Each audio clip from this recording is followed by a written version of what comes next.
அனைவருக்கும் வணக்கம். பாரம்பரிய திருவள்ளுவர் குல வம்சம் பிரசன்ன ஜோதிடர் சுபமாரிமுத்து திருப்பூர்லேருந்து இந்த பதிவு உங்களுக்காக.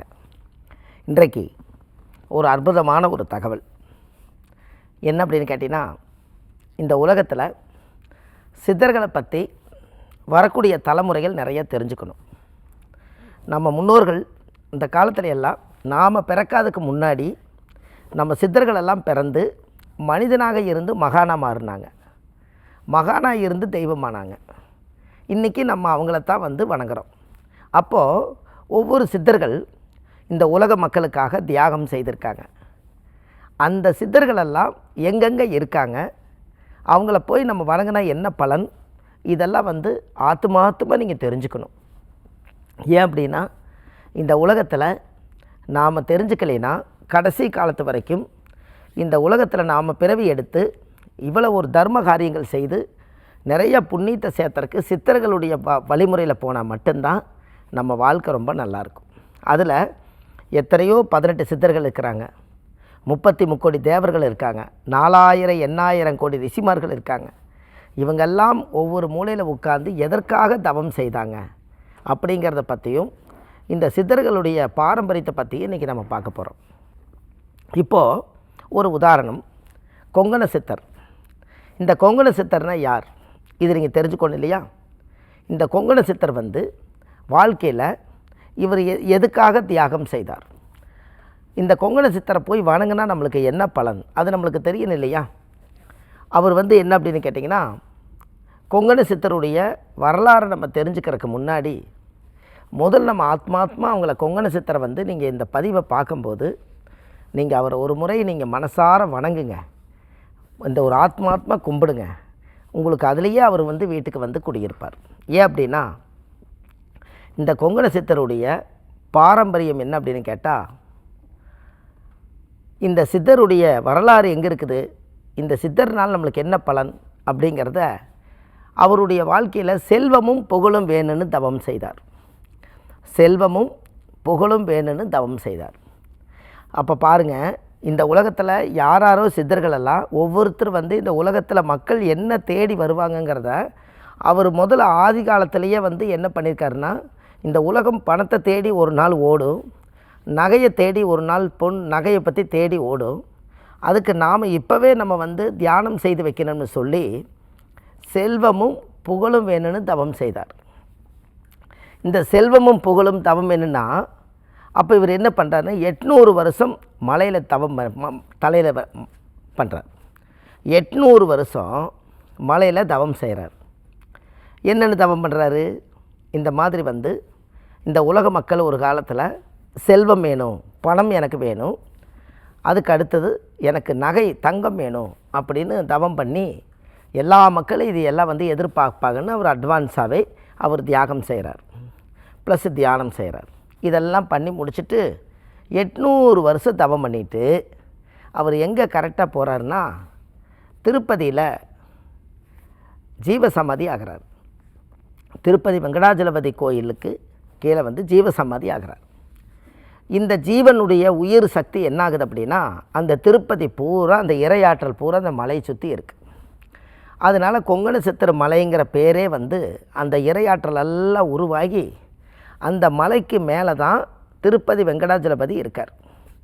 இதை நம்ம தெரிஞ்சுக்கணும். இதில் ஏன் இதை தெரிஞ்சுக்கணும் அப்படின்னா, ஒரு சித்தர்கள் எங்கே போய் தவம் செய்துட்டு ஜீவசமாதி உடம்பு அங்கே இருக்குதோ அங்கே தான் ஃபுல்லாக பவர் இருக்கும். அந்த பவர் எதனால் வருதுன்னு நம்மளுக்கு தெரியணும் இல்லைங்களா? அப்போ ஆதி காலத்தில் கோயில்கள் எல்லாம் உருவாகாத காலத்திலேயே சித்தர் பூமிங்கிற மாதிரி சித்தர்கள் அந்த காலத்தில் இருந்திருக்காங்க. அவங்களோட சக்தி இந்த உலகத்துக்கு அரங்கேற்றமாயிருக்கு. அதனால தான் செல்வமும் புகழும் வேணும்னு தவம் செய்தார் கொங்கண சித்தர். திருப்பதி வெங்கடாஜலபதி கோயிலில் போய் ஜீவசமாதி ஆனார். இன்றைக்கி பாருங்கள், திருப்பதி வெங்கடாஜலபதி கோயிலில் அந்த சாமிக்கு என்ன புகழ், செல்வமும் புகழும் உள்ள சாமி திருப்பதி வெங்கடாஜலபதி.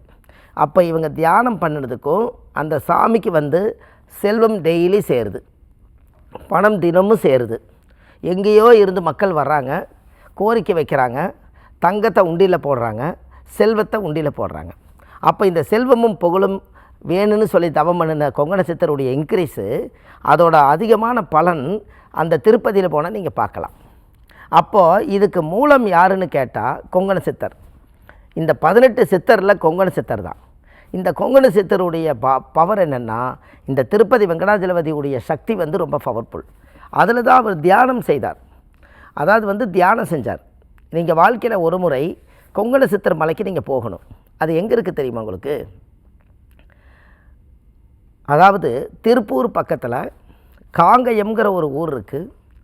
அந்த காங்கயத்துக்கு பக்கத்தில் பொன்னூதியூர் மலைன்னு இருக்குது. காங்கயத்துலேருந்து எடுத்துட்டிங்கன்னா ஒரு 15 கிலோமீட்டர் தூரத்தில் பொன்னூதியூர் மலை அப்படின்னு என்ன தெரியுங்களா?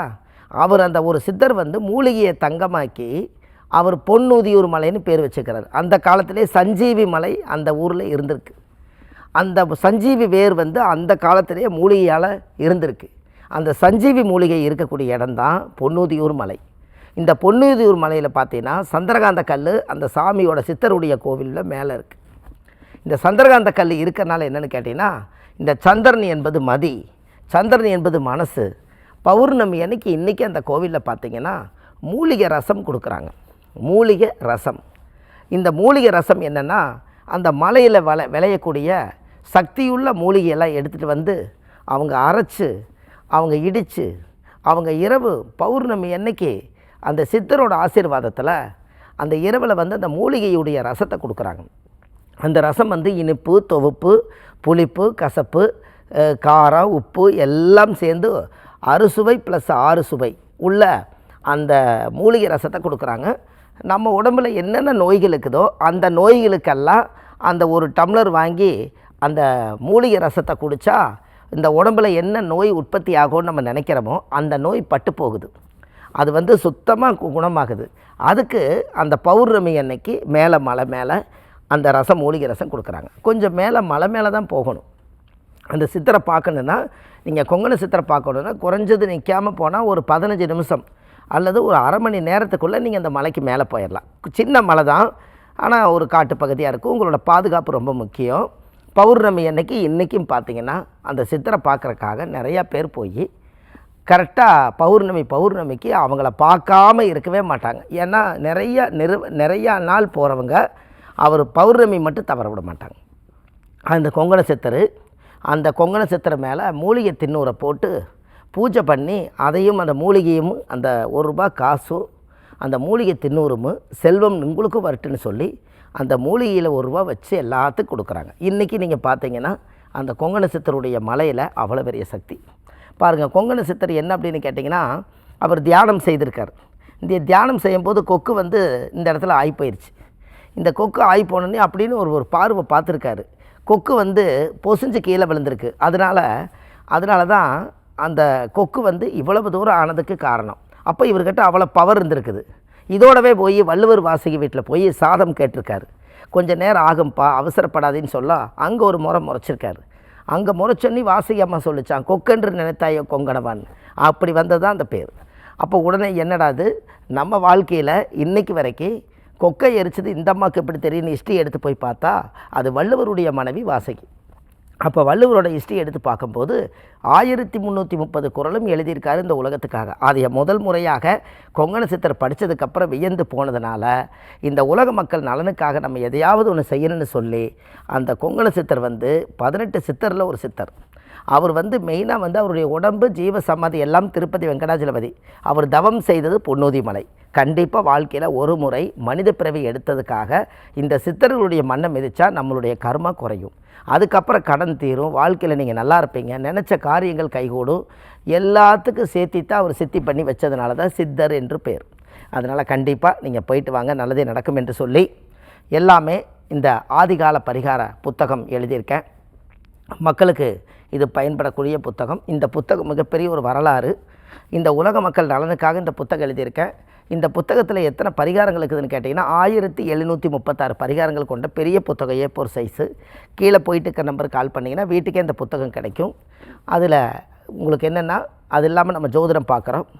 சென்னையில் வடபழனி முருகன் கோயில் வாசல்லையே நம்ம தெப்பக்குளத்து பக்கத்துலேயே நம்ம ஜோதிட அலுவலகம் இருக்குது. சனிக்கிழமை, ஞாயிற்றுக்கிழமை, திங்கக்கிழமை நம்ம ஜோதிடம் பார்க்குறோம். மற்ற தினங்கள் திருப்பூரில் பார்க்குறோம். பாரம்பரிய திருவள்ளுவர் குல வம்சம் பிரசன்ன ஜோதிடர் சுபமாரிமுத்து. வாழ்வது ஒரு முறை, வாழ்த்தட்டும் தலைமுறை. நன்றி, வணக்கம்.